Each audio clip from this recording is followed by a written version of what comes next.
দল বল নিয়ে। সবাই বলুন فإذا نفخ في الصور فلا أنساب بينهم يومئذ ولا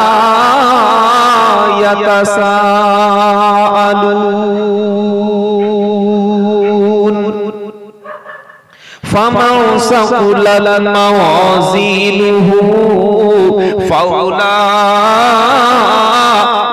هم المفلحون।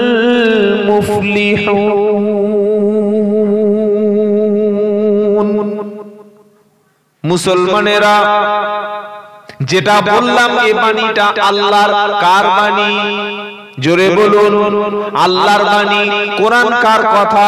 আল্লাহর কথা। কোরআন নাজিল হয়েছে কার পক্ষ থেকে? আল্লাহর পক্ষ থেকে। কোরআনের মধ্যে নবীর কি কোনো কথা আছে? জানেন না কোরআনের নবীর কোনো শব্দই কোরআনের নবীর নেই। হ্যাঁ আল্লাহ বলছেন মা ইয়ানতিকু আনিল হাওয়া ইন হুয়া ইল্লা ওয়াহয়ু ইউহা। 27 পারা 4th পৃষ্ঠা একদম ঠিক পৃষ্ঠার উপর থেকে 2 থেকে 4 নম্বর আয়াত আমার আল্লাহ পাক শোনাচ্ছে মা ইয়ানতিকু আনিল হাওয়া ইন হুয়া ইল্লা ওয়াহয়ু ইউহা। আমার নবী, এই কথাটা আল্লাহ বলছেন, আমার নবী নিজের থেকে মন গড়া বানিয়ে খেয়াল খুশি মতো আপন প্রবৃত্তিকে অনুসরণ করে নিজের মাথায় আসলো মন গড়া কথা বলে দিলাম। এরকম কোন কথা নবীজি কখনো বলে না। যা কিছু বলে সবকিছু আমার বাণী, আমার ওহী। জোরে বলবেন না সুবহানাল্লাহ। চার দোকানে বসে দুটো মুসাল্লি বলছে আমাদের ইমাম সাহেবের মাগরিবের নামাজটা হয়নি। বললে কেন? বললে ইমাম সাহেব মাগরিবের নামাজের সময় দেখলাম সিজদায় গিয়েছে, সিজদা থেকে যখন তার আগের রাকাতের সামনের বুড়ো আঙ্গুলটা ছিল সামনে, আর সিজদা থেকে উঠে দেখি 1 ইঞ্চি সরে এসেছে। নামাজ হয়েছে? আরেকটা লোক বলছে আমি বলছি হয়নি। ফতোয়া দিচ্ছে কে? ফতোয়া দিচ্ছে কে? চায়ের দোকানে বসে ফতোয়া দিচ্ছে মুসলমান। যদি বলি চাচা সূরা ফাতিহাটা পড়ো দেখি, ও চায়ের কাপ ফেলে ভেঙে চায়ের দোকানের পিছনের দরজা ভেঙে ইকো পার্কে গিয়ে তবে দম নেবে। ও ফতোয়া দিচ্ছে। কি বলছি বুঝতে পারছেন না? বদমাশ কত রকমের দেখ। আরে বাবা ফতোয়া দেবে মুফতি সাহেব, ফতোয়া দেবে যোগ্য ওলামা। তুমি এখনো সূরা ফাতিহা শিখোনি, ওযু কিভাবে করতে হয় সেটা তুমি জানো না। ওযু করে গিয়েছে ঠ্যাং শুকনো হয়ে যাবে, নামাজ হবে? আরে বলছেন না কেন? এবার একটা মাসালা জিজ্ঞাসা করি, একটা শিখে নিন শীতকালে। ধরুন আপনি ওযু করলেন, পানিতে ওযু করেন নাকি? করেন। এখন ওযু করেছেন, পায়ের গাঁটের পিছনের যে জায়গাটা একটু বসা মতো, ওই জায়গাটা ওযুর সময় পানি পৌঁছায়নি, মানে শুকিয়ে আছে। এবার ওযু করে দাড়ি ঝাড়তে হাতে পানি লেগে আছে, মুছতে গিয়েছে। কালুদ্দিন চাচা বলছে, ও চাচা, বললে কি পা ধোনি? বলে কই কই, পাটা ধোয়া হয়নি। পা যে ধুইনি, পা শুকনো আছে, কিছুটা অংশ বাকি আছে, ওযু হবে? হ্যাঁ বা না বলুন। যদি বলেন না না হার না, আমি আপনাদের শিক্ষার জন্য বলছি। এটা তো শিক্ষার বলছি, এটা তো একটা শিখে যাবে। টান দিলে তো আর কিছু মাথা থাকবে না। এরপর কেটে একটু বলছি, আবার টানার সময় টানবো। ওযু হবে? হবে। তখন নিজে ওযু করেছে, অংশটুকু বাকি আছে, শুকায়নি, মানে ভিজিনি, পৌঁছায়নি পানি। এবার গিয়ে পুরো ওযুটা করবে না ওইটুকু ধুইবে? কোনটা? পুরোটা। কেউ বলছেন পুরোটা, কেউ বলছেন ওইটুকু, আর যারা অতি চালাক লোক বলছে কিছু বলার দরকার নেই, চুপচাপ থাক। কি গো যারা অতি চালাক, শরিয়াতের মাসআলাটা শিখে রাখেন, সারা জীবন জলসা শিখেছেন, কোন মাসআলা হয়তো আপনাকে খুব কম শোনানো হয়েছে। যদি শরীরের অংশগুলো হাত ওযু করি, ওযু কোন কোন জায়গায় করি আল্লাহ বলে দিচ্ছেন, ইয়া আইয়ুহাল্লাযীনা আমানু ইযা কুমতুম ইলাস সালাতি ফাগসিলু ওয়ুজুহাকুম ওয়া আইদিয়াকুম ইলাল মারাফিকি ওয়ামসাহু বিরুসিকুম ওয়া আরজুলাকুম ইলাল কাবাইন। 6 নম্বর পারা 7 নম্বর পৃষ্ঠায় 1 নম্বর লাইন 6 নম্বর আয়াত সূরা মাইদা, ইয়া আইয়ুহাল্লাযীনা আমানু, ও ঈমানদারেরা, ইদা যখন কুমতুম ইলা সালাত নামাজের জন্য তুমি দাঁড়াবে, নামাজের জন্য তুমি প্রস্তুতি নেবে, নামাজের জন্য তুমি প্রিপারেশন নেবে, ফাগসিলু উজুহাকুম। কি শুনছেন তো? জুমার দিন যেন না হয়, জুমার দিন ইমাম সাহেব বক্তব্য করছে, ওযু ভেঙে গেছে কিন্তু, হ্যাঁ এই যে ঢোলে পড়ে গেল, ব্রেক ফেল করলো, ব্রেক ড্যান্স করলো, ওযু চলে গেল। ইমাম সাহেব খুতবা শেষ করে দিয়েছে, আল্লাহু আকবার, সঙ্গে সঙ্গে উঠে মনে করছে কড়া বাজে, ঘড়ি দেখে ও মনে করছে বিকেল 4টা বাজে, 12:30টার মসজিদে ঢুকেছে আর উঠে চৌদিকে দেখছে, ও পৌনে একটা, তাহলে এখন নামাজ হয়, মাথা ভো ভো করে ঘুরছে, আল্লাহু আকবার। 100টার মধ্যে 70টা লোকের জুমার নামাজ হয়নি। কেন হয়নি? ওই যে ব্রেক মেরে পড়ে গেছে, ঘুমের অবস্থায় ঝাটকা খেয়েছে, ঘুম থেকে হুমড়ি খেয়ে পড়েছে, মাথা বুজে গেছে, গাল থেকে লাল ঝরেছে, কিছু হবে? পাশের লোক যদি বলে উজু করে এসো, দাঁত ফেলে দেখ, আমি আমার থেকে বেশি জানো? 60 বছর নামাজ পড়ছি, 60 বছর কেন, তুমি যদি আদম নবীর যুগ থেকে নামাজ পড়েছো, নামাজই হবে না। ওযু নাই, নামাজ নাই, পরিষ্কার কথা, ওযু নাই, নামাজ নাই, এটা কি হয় কি হয় না? তাহলে এই ভুলগুলো আমাদের থেকে যাবে, শিখবো না সারা জীবন। আপনি ধরে, আমি বলছি আপনি কালকে জুমা তো কথা বলে না, আগামীকাল জুমা, তো আপনি আগামীকাল জুমার দিন দেখবেন ও চার দোকানে ঘুমাবে না, ও কোনোদিন ওই সিনেমা দেখতে দেখতে ঘুমাবে না, হ্যাঁ বন্ধু বান্ধব গল্প করতে করতে ঘুমাবে না, তাস খেলতে খেলতে ঘুমাবে না, ক্যারাম বোর্ড খেলতে খেলতে ঘুমাবে না, ফ্রি ফায়ার খেলতে খেলতে ঘুমাবে না, জীবনে মাতলামি করতে করতে ঘুমাবে না, খালি মসজিদে গিয়ে ঘুম লেগে ঘুমাচ্ছিস, ব্যালেন্সটা ঠিক রাখ, ডিসব্যালেন্স হয়ে যাচ্ছে, আবার উঠতে চালিয়ে দিচ্ছিস বিনা ওযুতে, বিনা ওযুতে নামাজ হবে না। আর খালি বলছে হুজুর এত দোয়া করছি, আর তো দোয়া নামাজ হয় না, তো দোয়া হবে কোথায়? বাবাজি আল্লাহ, তাহলে ওযুর ফরজ আল্লাহ বলছে, আল্লাহ ওযুর ফরজ শিখিয়ে দিচ্ছে, বলুন না সুবহানাল্লাহ। কে শিখিয়ে দিচ্ছেন? আল্লাহ। কোথায় শিক্ষা দিচ্ছেন? কোরআনে, পারা নাম্বার 6, পৃষ্ঠা নাম্বার 7, লাইন নাম্বার 1, আয়াত number 6, Surah Maida. I repeat, আবার বলছি, ইয়া আইয়ুহাল্লাযীনা আমানু ইযা কুমতুম ইলাস সালাতি ফাগসিলু উজুহাকুম। ও বিশ্বাসী ইমানদারেরা, যখন তুমি নামাজের জন্য প্রস্তুতি নেবে, তোমার মুখমণ্ডলটা তুমি ধুয়ে নাও। ওয়াইদিয়াকুম, দেখছেন আমার দিকে, ওয়াইদিয়াকুম ইলাল মারাফিকি, দুই হাতের কনুইয়ের উপর পর্যন্ত ধুয়ে নাও। কটা হলো? আল্লাহর কালাম বলছি, নিজের গল্প না, আল্লাহর কথা শুনে নেন। দুটো হলো, এক মুখ হলো, দুই হাত, হাত। 3 নম্বর ওয়ামসাহু বিরুসিকুম, মাথা মাসা, মাথা অনেক বলে মাথা মুসাফা, ভুল শব্দ। মুসাফা মানে হাতে হাতে করমর্দন, যেটা ইংলিশ থেকে বলে হ্যান্ডশেক, হ্যান্ডশেক, এটার নাম হলো মুসাফা। আর যেটা হাতে পানি দিয়ে মাথা সামনে থেকে পিছনে, পিছন থেকে সামনে টানি, এটার নাম কি?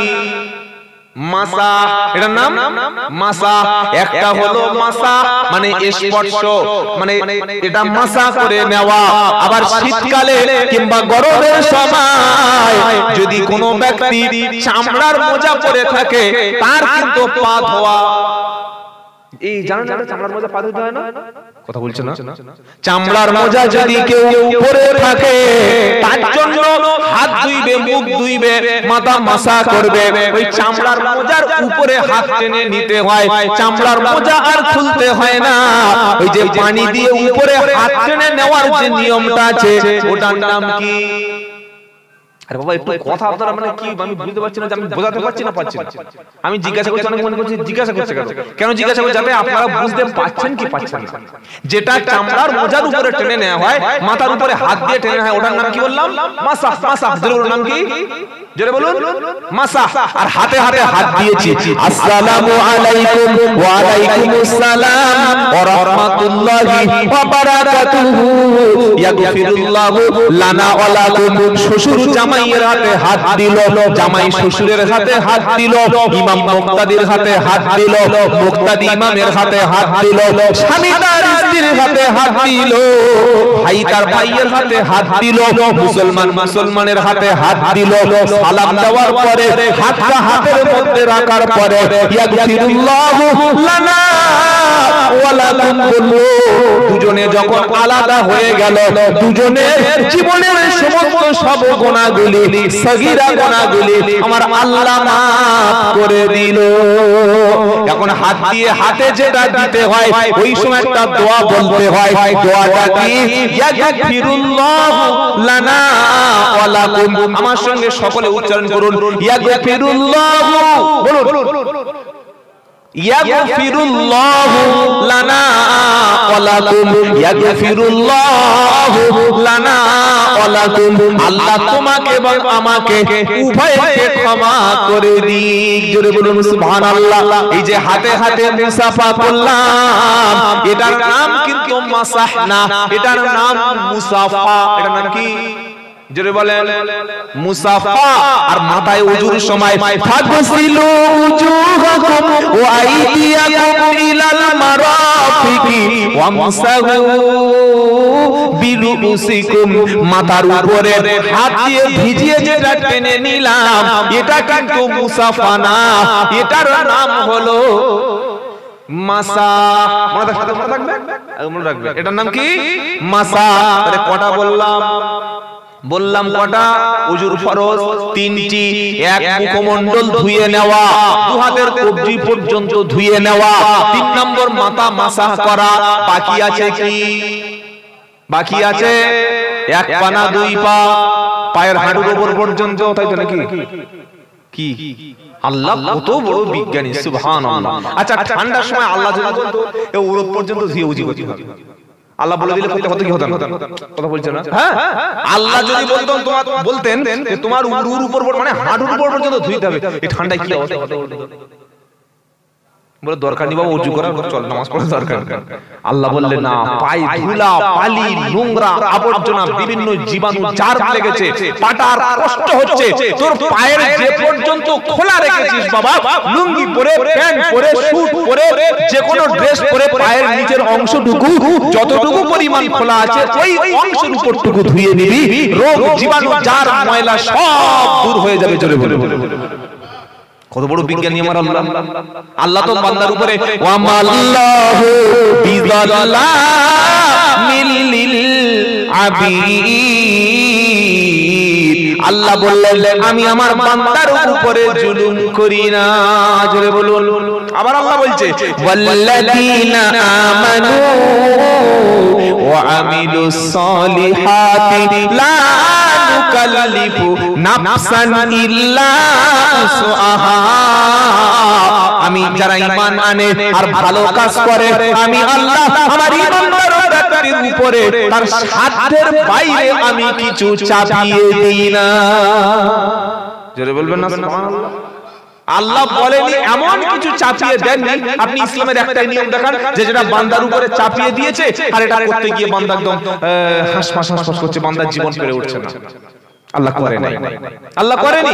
কুরবানি দাও, একজন না পারো 7 জন মিলে দাও। কি আল্লাহ নবী সাল্লাল্লাহু আলাইহি ওয়াসাল্লামের নির্দেশ আছে কি আছে না? হ্যাঁ, কি সুন্দর ইসলাম। তো ওই যে পাটা শুকনো ছিল, পাজে ভেজেনি, এখন উনি গিয়ে পুরো ওযু করবেন নাকি শুধু ওইটুকু ধুয়ে নেবেন? এটা জানার জন্য যোগ্য আলেমদের মজলিসে, ওলামাদের সোহবতে, আল্লাহ ওয়ালাদের সোহবতে, কোরআন ওয়ালাদের সোহবতে বসতে হয়। এই চায়ের দোকানে চা খেতে খেতে বিড়ি ফোকালে মাল পাওয়া যাবে। কি বলছি বুঝতে পারছেন না?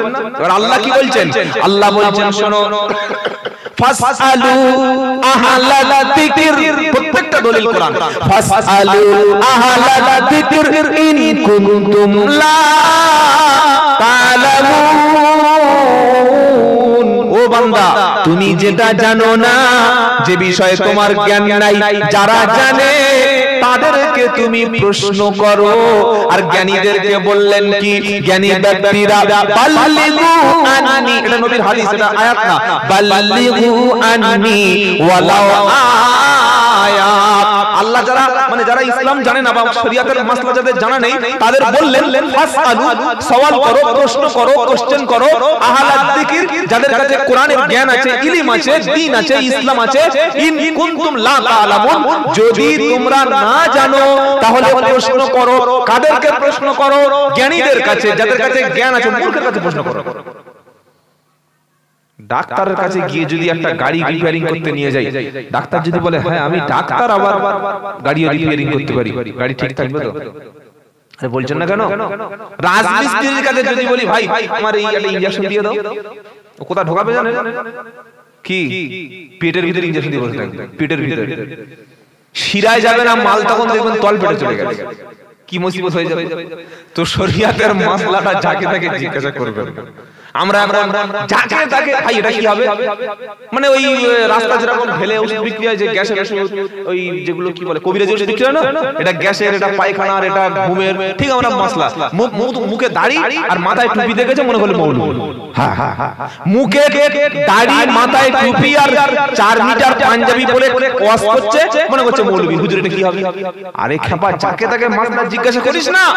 এই ওয়াজটা করা কোনো মানে কেরামতি না।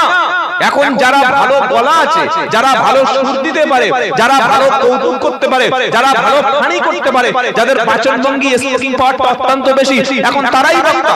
এখন আব্দুল কাদের জিলানী রাহমাতুল্লাহ, খাজা মুঈনুদ্দিন চিশতি রাহমাতুল্লাহ, বশির আল্লামা রুহুল আমিন রাহমাতুল্লাহর মতো মানুষ, আশরাফ আলী থানভী রাহমাতুল্লাহর মতো মানুষ, সুফি ফজল আলী ওয়াইসি রাহমাতুল্লাহর মতো মানুষ, ডক্টর মুহাম্মদ শহীদুল্লাহ রাহমাতুল্লাহ, এদের মতো মানুষ আর বক্তব্যের লাইনে খুঁজে পাওয়া যায় যায়। ইউটিউবে শুনেছে টান, কি বেতাল টান।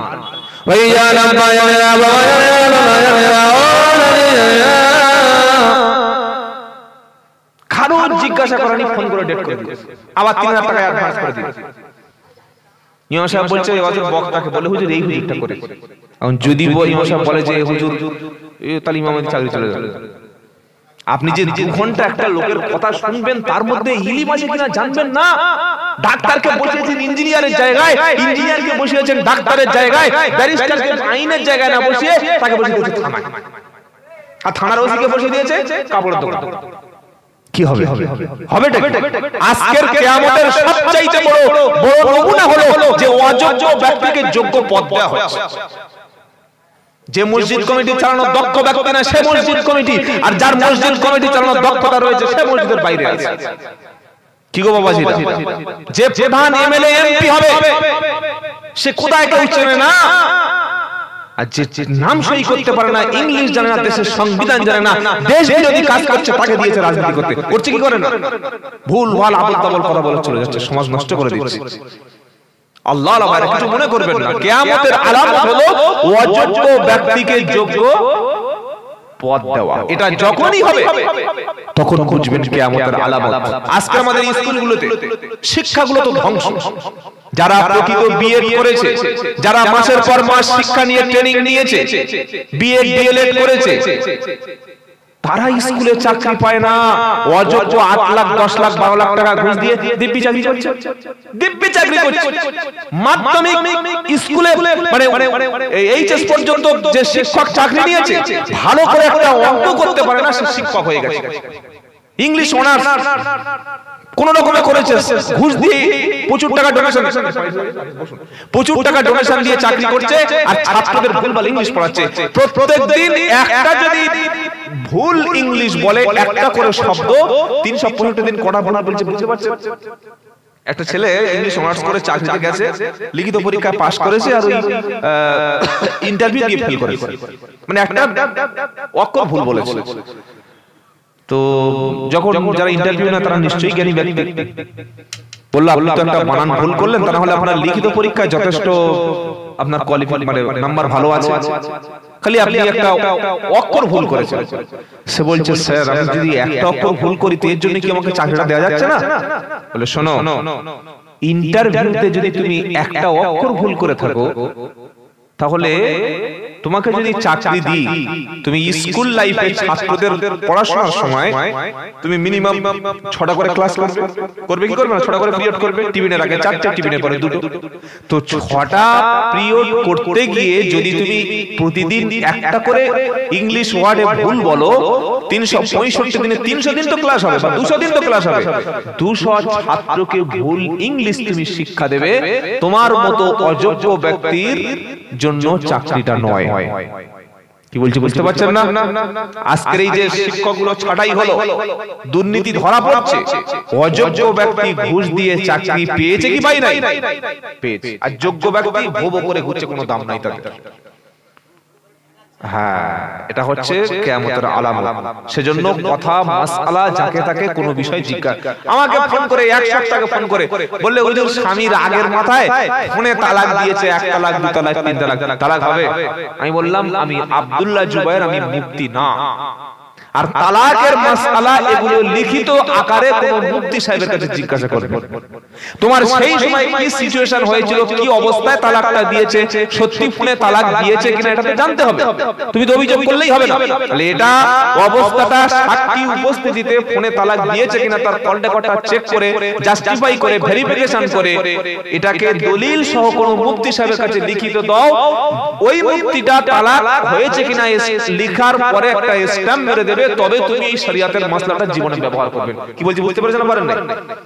হুজুরের নাম্বার ছিল, রাত 12টার সময় ফোন লাগিয়ে দেয়, হুজুর তালাক হবে কিনা। হুজুরে কি পেয়েছেন? রাস্তার কি নাদর পেয়েছেন নাকি রাস্তার ছাগলগুলো পেয়েছেন? যাকে তাকে শরিয়াতের মাসলা জিজ্ঞাসা করবে। তাহলে আল্লাহ কি বলছেন? ফাসআলু আহলাল যিকরি ইন কুনতুম লা তা'লামুন।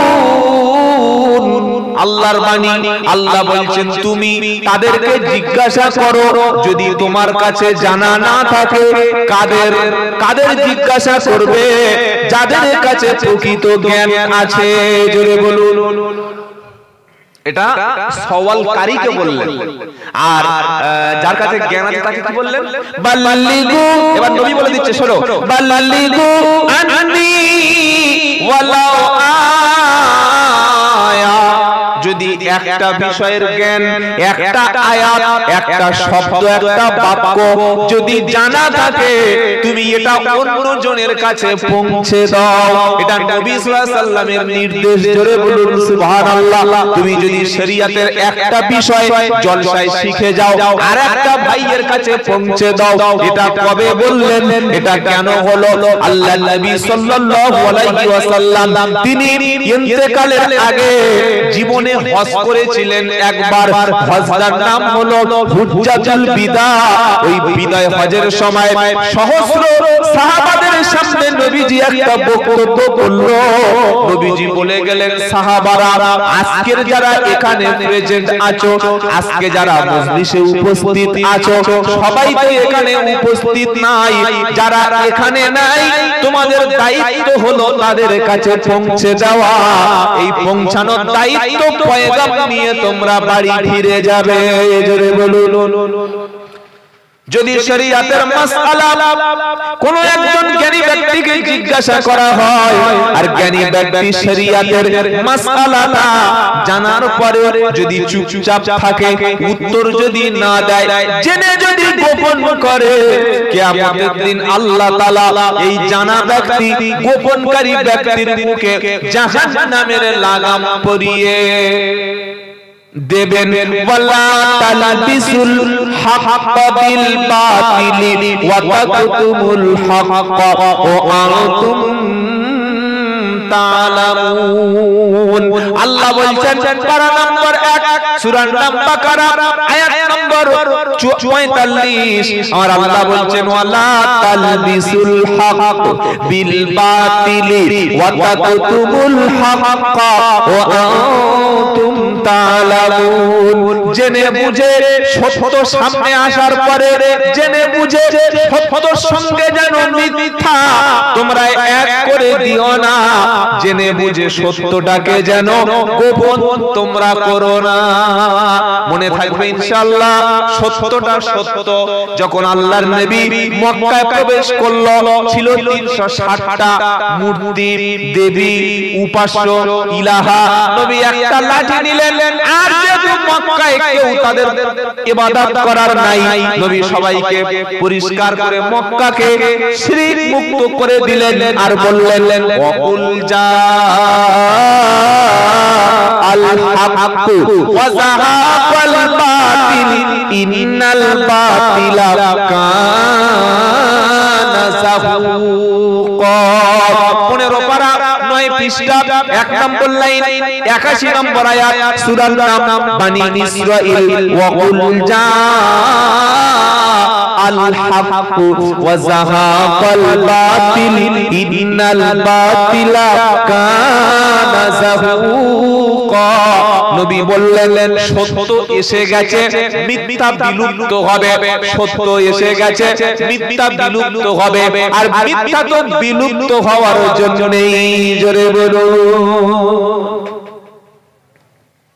আমার বাবাজিরা সোনারা চাঁদেরা আল্লাহ ওয়ালা ভাইরা, এখন ওই ব্যক্তি ভাবছে যে পুরো শরীরটা ওযু করব নাকি ওইটুকু ধুইব, ওইটা জানার জন্য ইমাম সাহেব বলে, এই সাহেব বলে কি বলে বলো কি বলবো, বলে পা পুরো ধুইব, পুরো ওযু করব না শুধু ওইটুকু ধুইব। আচ্ছা, এটা কোনো জিজ্ঞাসা করার আদব, ডিসিপ্লিন, ভদ্রতা? ছি ছি ছি ছি ছি। ইমাম মানে কি চাকর? ইমাম মানে কি আমার কাজের লোক না আমার গ্রামের পাবলিক সার্ভেন্ট? কিছু মনে করবেন না। আপনাদের কোন থানা গো? রাজারহাট থানা, এলাকাটার নাম নবাবপুর। আল্লাহর খাস রহমতে আপনাদের দোয়ায় আল্লাহ আমাকে আসাম, ত্রিপুরা, উড়িষ্যা, ঝাড়খণ্ড এবং বাংলার প্রত্যেকটা জেলায়, মুর্শিদাবাদ, মালদা, দিনাজপুর, যে কোনো জেলায় যে কোনো থানা আল্লাহ আমাকে নিয়ে যায়। আলহামদুলিল্লাহ, আল্লাহ শুকরিয়া। বেশিরভাগ মানুষ ইমামদের সঙ্গে যে আচরণ করে, কাজের লোকের সঙ্গে সেই আচরণ করে। লোক মনে করে 5000 6000 টাকা দিয়ে ইমামকে রেখে দিয়েছি কাজের লোক। কি জিজ্ঞাসা করছে, হুজুর বলো তো এটা কি হবে? এটা কিন্তু আদব না, ভদ্রতা না। ইমাম মানে as a leader, religious leader, ধর্মীয় নেতা এন্ড সোশ্যাল লিডার, সামাজিক নেতা, সোশ্যাল রিফর্মার, সমাজ সংস্কারক, তিনি হলেন ইমাম। তিনি হলেন ইমাম। ইমাম সাহেব বলছে শোনো, আর আপনারাও মাসআলাটা শিখে নিন। তুমি ওযু করার পরে শরীরের অন্যান্য অংশের পানি যদি সব শুকিয়ে যায়, কোন জায়গায় পানির কোনো চিহ্ন না থাকে, তাহলে পুনরায় তোমাকে ওযু করতে হবে। আর শরীরের অন্যান্য অংশে পানি আছে এখনো শুকায়নি, ওই অংশটুকু ভিজা আছে, ওই অংশটুকু শুকনো আছে, পানি পৌঁছায়নি, হাতে মুখে পানি আছে, তাহলে শুধু ওইটুকু ধুয়ে নিলে শরীর পাক হয়ে যাবে। জোরে বলুন সুবহানাল্লাহ। এটা বলতে গেলে 1 মিনিট লেগে গেল, কিন্তু এটাকে জানার জন্য, বোঝার জন্য আপনাকে হাতে কোরআন তুলে নিতে হবে, নবীর হাদিস চর্চা করতে হবে। আমরা মুসলমানদের সবচাইতে বড় বোকামি, আমি শিখবো না, আমি শেখার চেষ্টা করব না, আর খালি বলি আমি মূর্খ সূর্খ মানুষ, কিছু জানি না। আমি মূর্খ সূর্খ লোক, আমার দ্বারা হবে। কে বলেছে? কে বলেছে আপনার দ্বারা হবে না? এখন বুখারী শরীফ, মুসলিম শরীফ, তিরমিজি শরীফ, নাসাই শরীফ, ইবনে মাজাহ, আবু দাউদ, এমন কি আল্লাহর কালাম, আল্লাহর পবিত্র কুরআন, এই কুরআনটাও আমাদের বাংলা ভাষায় অনুবাদ হয়ে গেছে কি যায় না? গিয়েছে কি যায় না? গিয়েছে। আল্লাহর নবীর জীবনী, মুহাম্মদ সাল্লামের বায়োগ্রাফি, জীবনী, এটাও বাংলা ভাষায় এসে গেছে। তাহলে আমি কেন আমি আমার ছেলেকে মূর্খ বলছি? আমার ছেলেকে কেন মূর্খ করে রাখবো? সে মাধ্যমিক, উচ্চ মাধ্যমিক দিয়েছে, কলেজ থেকে ইউনিভার্সিটি যাচ্ছে, first year, second year, third year পরে এমএ কমপ্লিট করবে, সে এলএলবি হবে, সে বিএসসি, সে এমএসসি, সে এমকম, সে বিকম, বিটেক, এমটেক, আরো অনেক কিছু নিয়ে পড়াশোনা করবে। তাহলে আমি বাপ হিসাবে একটা বাংলা কোরআন আর একটা নবীর জীবনী তাকে কিনে দেব না যে বাবা নবীর জীবনীটা পড়ো? আমি তো অন্ধ, পড়তে পারি না মানে অন্ধ। হ্যাঁ, আমার কাছে পড়ার মতো এবিলিটি নাই, যোগ্যতা নাই, মানে আমি পুরো অন্ধ। তাহলে আমার ছেলেকে বলবো যে বাবা সারাদিন যা করেছো, রাত্রে বেলা শোয়ার সময় এক পৃষ্ঠা করে আল্লাহর কোরআনটা আমাকে বাংলা পড়ে শোনাও, আল্লাহ কি বলেছে শুনবো, আর নবীর জীবনী এক পৃষ্ঠা করে শোনাও। যদি আমাদের ছেলে, আমাদের মেয়ে যারা বাংলা পড়ছে, বাড়িতে একটা বাংলা কোরআন আর যদি নবীর একটা জীবনী রেখে দিই এক পৃষ্ঠা করে, ওই শিক্ষিত ছেলেটা, শিক্ষিত মেয়েটা প্রত্যেকদিন যদি এক পৃষ্ঠা আল্লাহর কালাম থেকে বাংলা পড়ে শোনায়, অনুবাদ অর্থটা, আর নবীর জীবনী যদি এক পৃষ্ঠা করে পড়ে শোনায়, মা শুনবে, ভাই শুনবে, ছেলে শুনবে, বোন শুনবে, আল্লাহর কালাম যখন শুনবে, নবীর জীবনী যখন শুনবে, এর মধ্যে আল্লাহর ভয়, নবীর চরিত্র আসবে না? আসবে না? একটু মুখ খুলুন, কথা বলছে না? আসবে। কিন্তু আমরা কি করলাম?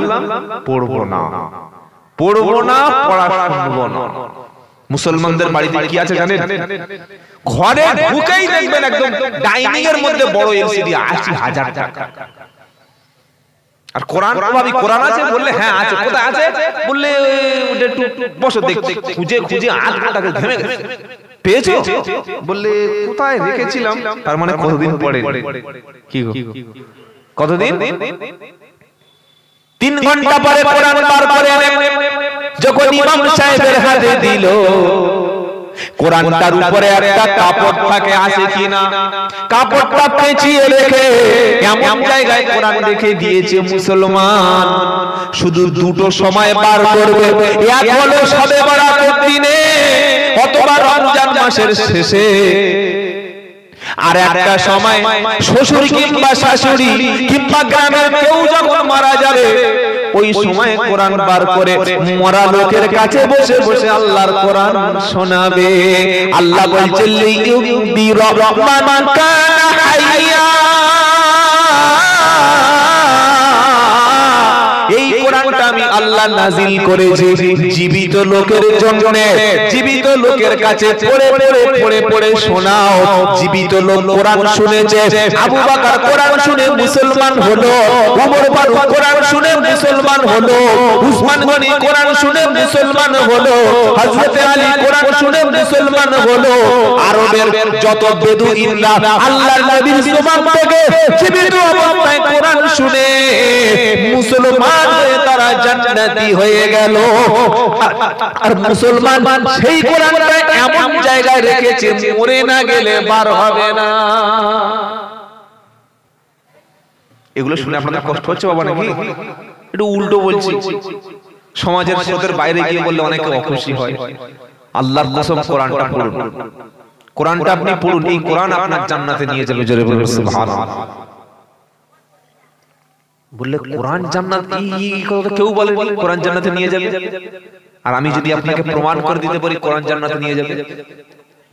যারা কোরআন পড়ে না, কোরআন পড়তে পড়তে ছেড়ে দিয়েছে, বহুত মেয়ে ছেলে আছে বিয়ের আগে শ্বশুর গিয়ে নিজের ছেলের জন্য বৌমা দেখতে গেছে, বললে বৌমা পড়াশোনা, বললে আব্বা গ্রাজুয়েশন, কোরআন বললে খতম। গ্রাজুয়েশনটা হয়েছে, কোরআনটা খতম। তো শ্বশুর বলছে কেমন খতম করেছো একটু শোনাও দেখি।